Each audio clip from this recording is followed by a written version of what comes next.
Ang tinatanong ko po ay nasa Hebreo 8. Sabi ni Pablo, ang nagkaroon ng kakulangan, mga tao. Ang sabi ni Mario, kautosan. Ngayon, ang tanong ko, sino ang nagsisinungaling sa inyo? Ikaw o si Pablo? At Ikaw o ikaw, si Pablo yung nagsisinungaling daw? Parehas kami ni Pablo nagsasabi ng totoo. Hebreo 8:7, sapagkat kung ang unang tipan niyaon ay naging walang kakulangan, tipan ang naging karoon ng kakulangan. Hindi na sana inihanap pa ng pangangailangan ng ikalawa kasi nga may kakulangan ang tipan. Deuteronomio 4, ng 10 hanggang 13, basahin mo kapatid. Ayaw mo kasing basahin eh. Parehas. okay. So sangayon ka na ang mga tao ang nagkaroon ng kakulangan ayon kay Pablo? Sangayon ka, yes or no? Yes, pati yung kautusan nagkakulangan din, pati tao parehas. Kaya nga tayo ko kanina sa tindig ko, Hebreo 7 ng 18, nagkaroon nga ng kahinaan kasi nga matatakaw sa ikapu, katulad mo rin, tagapagtanggol ka ng ikapu. Kaya hindi nila binibigay yung parte ng mga babaeng bao, ang tatakaw nila. Kaya nagkaroon ng kakulangan ng tao, ganun din ang kautusan. Kaya nagkaroon na ng bagong tipan. Ang katunayan, Hebreo 8:13. Doon sa sinasabi niya, isang bagong tipan, ay niluma niya ang una, datapot ang nagiging luma ay tumatanda at malapit ng lumipas.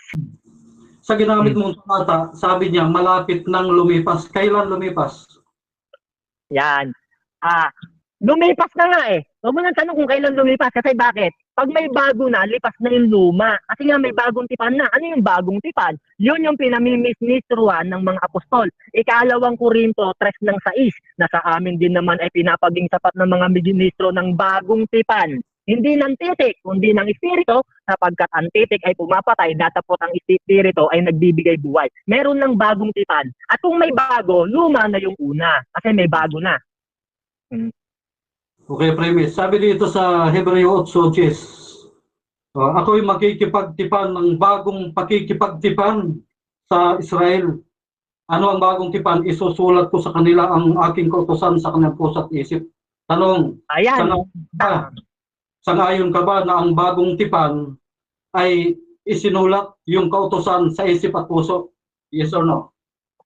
Yes, Hebreo 10:16. Ito ang tipang aking gagawin pagkatapos ng mga araw na yaon. Aking ilalagay ang aking kautusan sa kanilang mga puso at isusulat ko rin naman sa kanilang mga pag-iisip. Ano ba yung tanong mo? Pambata. Alam na alam ko yan eh. Hebreo 10:16 nga. Kaya nga may bago ng tipan. Luma na yung una kasi nga dahil sa Hebreo 10:16. Kaya mali ka. Lumalabas na mali ka talaga. Sunod na tanong, sabi mo, niluma ang 10 utos. Sabi naman sa talata na sinangayunan mo, binago at isinulat sa puso at isip. Tanong, sino sa inyong dalawa ni Pablo nagsisinungaling? Sabi mo niluma, sabi ni Pablo, binago ang kautosan, isinulat sa puso at isip. Tama talata, yung pag-intindi mo ang mali. Meron ng bagong tipan, Hebreo 10:16, ganito ang sabi. Ito ang tipang aking gagawin pagkatapos ng mga araw na yaon. Aking ilalagay ang aking kautusan sa kanilang mga puso at isusulat ko rin naman sa kanilang pag-iisip. Kaya nagkaroon ng bagong tipan kasi nga sabi sa Hebreo 8:7, sapagkat kung ang unang tipang yaon ay naging walang kakulangan, ay hindi na sana inihanap pa ng pangangailangan ng ikalawa. May kakulangan kasi yung unang tipan, kaya inihanap ng pangangailangan ng ikalawa. Ang katunayan nga, Jeremias ng 31, doon nagsimula yan kay Jeremias. Yung prophecy na yan, baka hindi mo yan naiintindihan. Sunod na tanong, sabi mo, nagkaroon ng kakulangan yung kautusan, kaya naging luma. Ngayon, sa binasa mo kanina sa Hebreo 10:26, sabi mo, yung bagong tipan pala, yun ang 10 utos o kautusan, inilipat lang. Naluma o hindi? Naluma, kapatid. Hindi mo ba nabasa Hebreo 8:13? Niluma nga eh, sabi.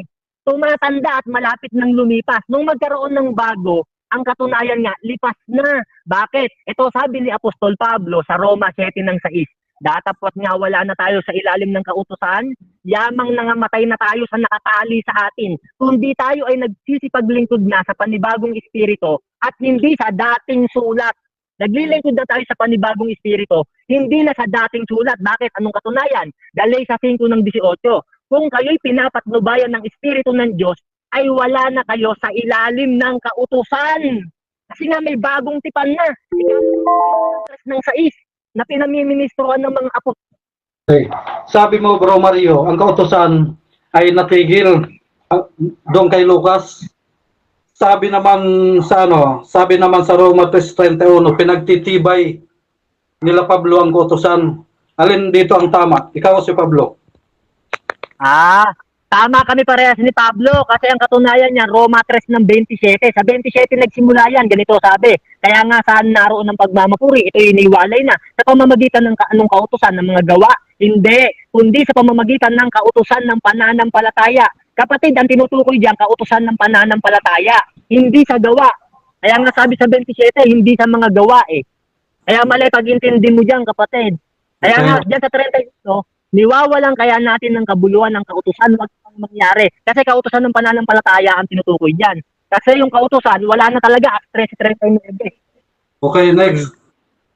Sabi diyan sa Roma 3:31, nang dumating ang pananampalataya, ay lalo pa nga naming pinagtitibay ang kautusan. Sangayon ka dito, hindi?